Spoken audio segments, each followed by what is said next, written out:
Selamat datang dan kembali lagi di BT Channel. Meski dikelilingi tembok tebal dukungan politik terhadap Wakil Presiden Gibran Rakabuming Raka, Tim Pembela Demokrasi Indonesia (TPDI) belum menyerah.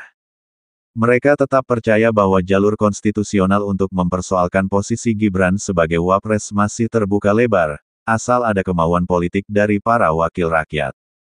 Koordinator TPDI, Petrus Celestinus, menegaskan bahwa peta kekuatan koalisi di parlemen bukanlah penentu mutlak. Ia menyoroti bahwa setiap anggota Majelis Permusyawaratan Rakyat (MPR) memiliki hak politik yang independen dalam mengambil keputusan saat sidang, meski berada di bawah payung partai besar. Kita jangan melihat kepada kekuatan koalisi merah putih ya. Karena di dalam Undang-Undang tentang Susunan dan Kedudukan MPR, DPR, DPD dan DPRD itu, khusus mengenai MPR, dia menyatakan bahwa anggota MPR punya hak untuk menentukan pilihannya sendiri dalam setiap sidang, kata Petrus dalam podcast Abraham Samad Speaks Up di YouTube, Senin, tanggal 21 Juli tahun 2025.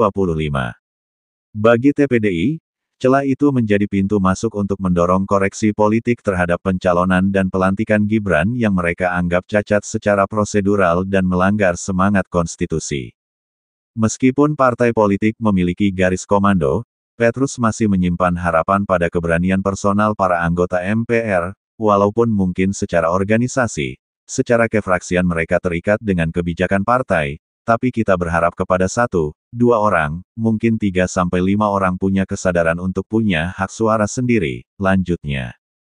Tak hanya menggantungkan harapan pada dinamika di gedung parlemen, TPDI juga memperluas basis dukungan dari luar. Mereka aktif menjalin komunikasi dengan berbagai kelompok masyarakat sipil, termasuk Forum Purnawirawan TNI yang sejak awal telah bersuara keras mengenai pemakzulan Gibran.